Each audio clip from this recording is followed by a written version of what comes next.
સંસ્કૃત ધોરણ 10 પ્રકરણ 3 સ્વસ્થવૃત્તમ સમાચર એટલે કે તું સ્વસ્થ આચરણ કર. પ્રસ્તાવના.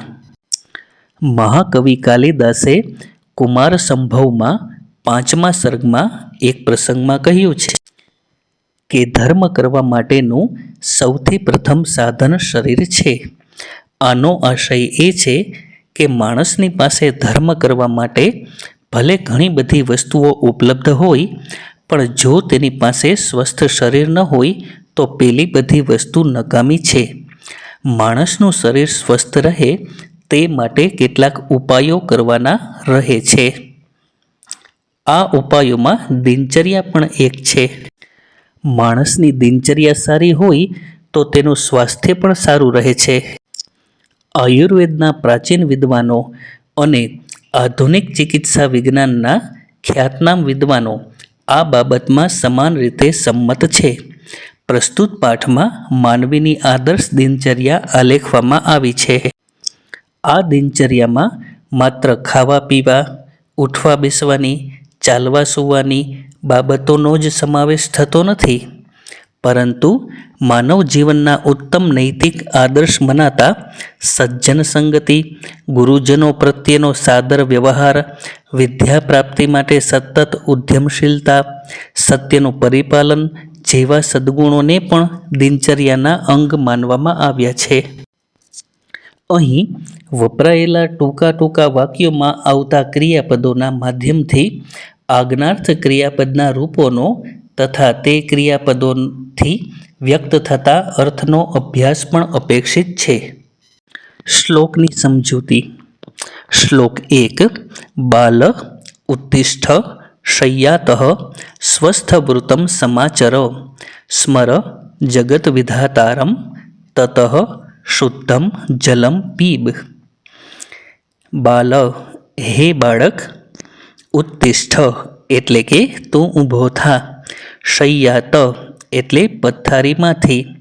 સ્વસ્થવૃત્તમ એટલે સ્વસ્થ આચરણ. સમાચર એટલે તું કર. સ્મર એટલે સ્મરણ કર. જગદ વિધાતારમ એટલે કે જગતના વિધાતાને એટલે કે પરમાત્માને. તત એટલે પછી. શુદ્ધમ જલમ એટલે સ્વચ્છ પાણી. પીબ એટલે તું પી.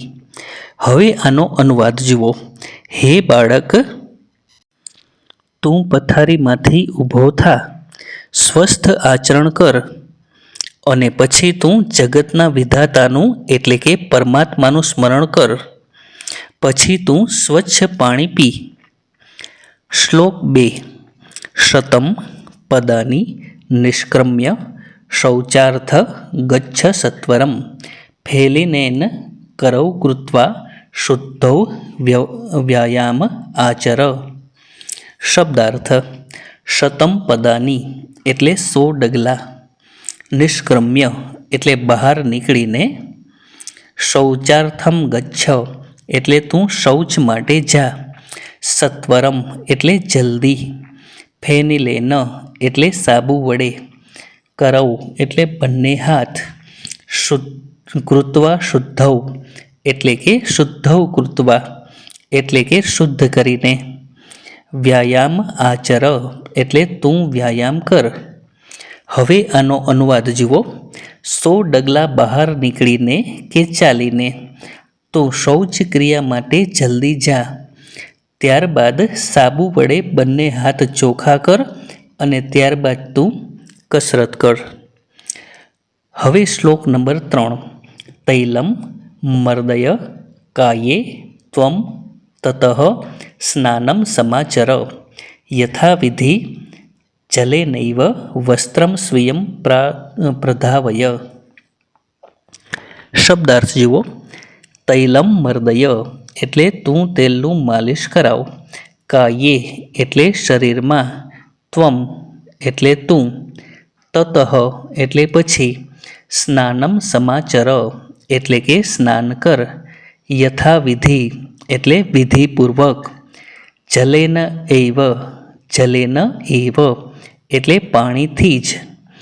વસ્ત્રમ સ્વીયમ એટલે કે સ્વીયમ વસ્ત્રમ. એટલે કે પોતાનું વસ્ત્ર. પ્રધાવય એટલે તું ધો. હવે આ શ્લોકનો અનુવાદ જુઓ. તું શરીર પર તેલ માલિશ કરાવ, ત્યારબાદ તું સ્નાન કર, ત્યારબાદ તું વિધિપૂર્વક પાણીથી જ પોતાનું વસ્ત્ર ધો. હવે જુઓ શ્લોક નંબર 4. પૂર્વ અભિમુખમ આસીનઃ કુરુ સંધ્યાવિધિમ તથા વંદસ્વ પિતરૌ નિત્યમ પ્રાતરાશમ આસન ચ. શબ્દાર્થ જુઓ. પૂર્વ અભિમુખમ આસીનઃ એટલે પૂર્વ દિશામાં મુખ રાખીને, કુરુ સંધ્યાવિધિમ એટલે કે સંધ્યાવિધિમ કુરુ એટલે કે તું સવારે અને સાંજે થતી પૂજા વિધિ અથવા સંધ્યા વિધિ કર.